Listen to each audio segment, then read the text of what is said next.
The M66 motorway, a road built in the 1970s, has 4 junctions, formerly 5, including Simister Island, but this motorway used to continue further south than it does today. But an explanation for that will be discussed later on in the video. For now though, let's focus on the 8-mile section between Ramsbottom and Whitefield. Before the motorway. This is Bury. The town of Bury had been planning for a much needed bypass since 1949, following Part 2 of the World War. In a report known as the Roads Plan for Lancashire, this was drafted up by Sir James Drake, a civil engineer who paved the way, or rather built, the Preston bypass, you know, Britain's first motorway, that opened 9 years later.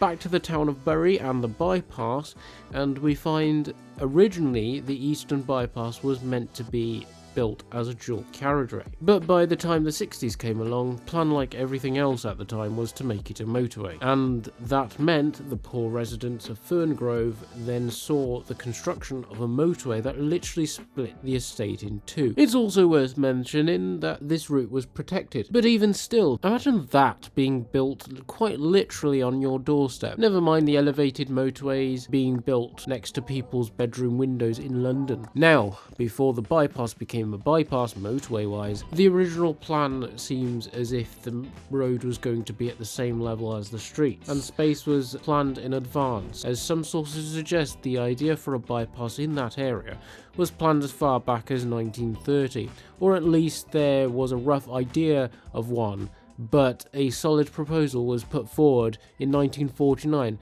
Start of motorway. It is now the 1970s and construction has finally commenced on that much wanted bypass, proposed nearly 40 years before.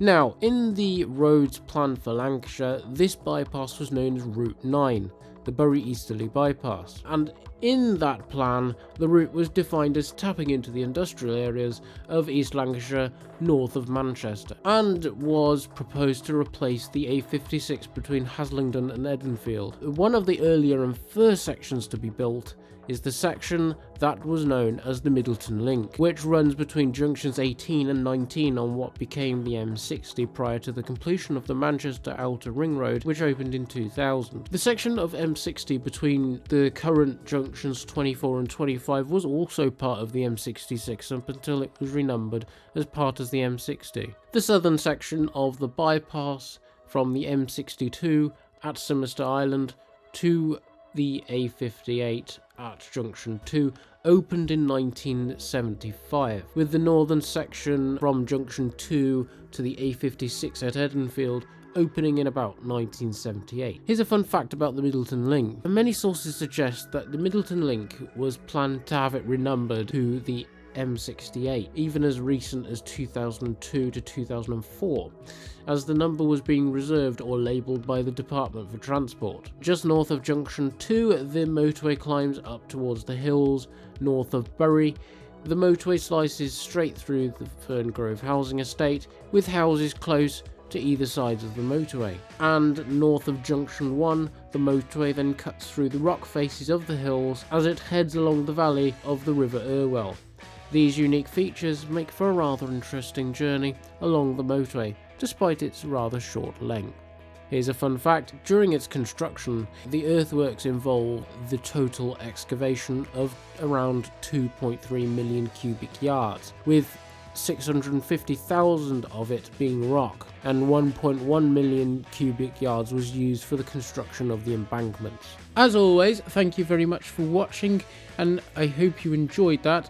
Shout out to QuantumPulsar for the idea, script writing and providing some of the media. Go subscribe to their channel and watch their video on the M66. And also, don't forget to comment down below if of course I made any mispronunciation of places, or just comment down below in general.